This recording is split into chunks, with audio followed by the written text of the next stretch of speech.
Hey guys, what's up? This is Mr. White, and today we are reviewing Literary Elements. As we move through this, make sure you jot some ideas down on that note sheet we gave you on Friday, so all the good stuff will stick in that brain of yours. Specifically, we're going to be talking about setting, conflict, and plot, because we've already touched on characterization. First, setting. Now, setting is the time, place, and context a story occurs in. Keep in mind that there will often be several settings, some bigger, some smaller, some major, some minor, but all of them are worth our attention. Let's talk about context for a second, though. Context is all of the important background information regarding the setting. That means things like society or culture that the story takes place in, the weather that's occurring, geographical features like bodies of water or mountains, and architectural features like whether it's a castle or a skyscraper. Both are big buildings, but they're very different. We also want to keep in mind anything else that seems important about the world or place that the story happens in. The writer creates these places to give us important information about the story, so pay attention. Let's take a look at Harry Potter, for example. Okay, the time is going to be modern day, the place is going to be Hogwarts, and the wizarding world in general. And then we have to think about the context, all of the other important stuff to keep in mind about the setting. So the context here is magic is real, and it's a major part of everyone's life. Also, the Wizarding Society is generally terrified of an evil wizard named Voldemort. All of these components create problems and affect the story, so they're really important to keep mind of. More specifically, Hogwarts, which is the school where much of the story takes place, is in a giant castle filled with ghosts and secrets and danger. And it's surrounded by forests and bodies of water that are all filled with magical creatures. And despite all this, it has many of the usual features of a school, like cliques, bullying, rumors, and fun times with friends. All of these smaller details create issues in the conflict, move the plot along, give us information about the characters. So we really need to pay attention to the overall context of the setting. Next, we have a conflict. So the conflict is the problem or problems the protagonist faces in the story. Usually there's one main conflict, one big challenge that has to be overcome, with a lot of little ones that lead up to this main conflict. Now we're going to look at a few different types of conflict. This is not all of them, but these are the big ones that we see over and over again. First is going to be a person versus person conflict. This is when two characters are pitted against each other. Two characters are in direct opposition to each other and have goals that are different.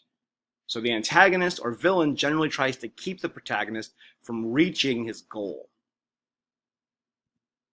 Our next one is going to be person versus society. In this conflict, the protagonist sees the world in a way that is very different from the rest of their community, the rest of their society, or any other kind of group of people. People in that culture or town or community don't like the protagonist's way of thinking. Their ideas diverge from tradition or the rules, and so other people ridicule them, make their lives miserable, attack them, try to single them out, and because of this, the protagonist is compelled to act, to do something about it. Oftentimes, the hero convinces other people that, hey, my way is the right way. But sometimes they just have to get out of town and flee. Next is person versus nature. This is when the hero has to overcome a major force of nature, like a storm or an earthquake, a difficult climate like a desert or a mountain, or even an animal. Something that comes from the natural world is creating a problem for the protagonist. Finally, we have person versus self. In this, the protagonist must overcome their own thoughts, feelings, and weaknesses. So the protagonist struggles within their own mind in trying to figure themselves out and overcome these deep-seated fears or traumas to reach their final goal. Next, let's get into plot. We're going to talk about overall plot structure, and then at the end we'll give you an example of how this structure would look in a story that I think most of you are familiar with. So first we have exposition. This generally happens in the beginning of a story and it introduces background information about events, settings, characters, or really any other information that the reader is going to need in order to understand the story that they're going to see. Next we have rising action. Now this is going to be most of the story. It's all of the plot leading up to the climax. So we're going to see a lot of smaller conflicts and a lot of tension grow and grow and grow and grow. When we reach the climax, that is the turning point of our story. It's when the tension is highest and there's most drama, and it's a time when a change is going to happen that's going to allow the protagonist to confront their main conflict. After the climax is falling action. Now this is going to feel much faster than the rising action because think about it like you're riding your bike up a hill, very slow, very hard. You get to the top of the hill at the climax, and then you're going to race down to the bottom. So events will happen quickly here. The falling action occurs right after the climax, and it's the part of the story where the central conflict begins to be resolved. My bad. Finally, we have our resolution.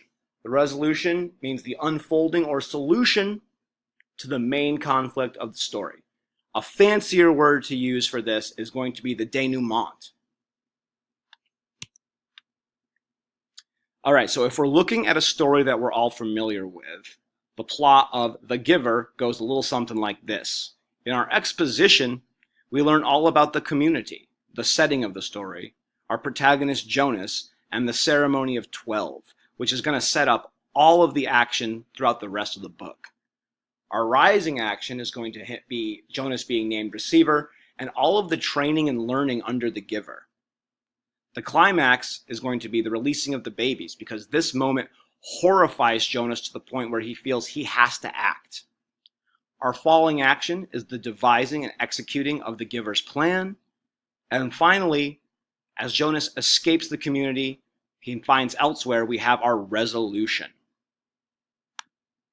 Okay guys, so remember the beautiful thing about this whole video lesson dealy is that you can go back and rewatch stuff if you missed anything. So if you did, go back and rewatch if you missed anything. Bye-bye and have a wonderful rest of your weekend.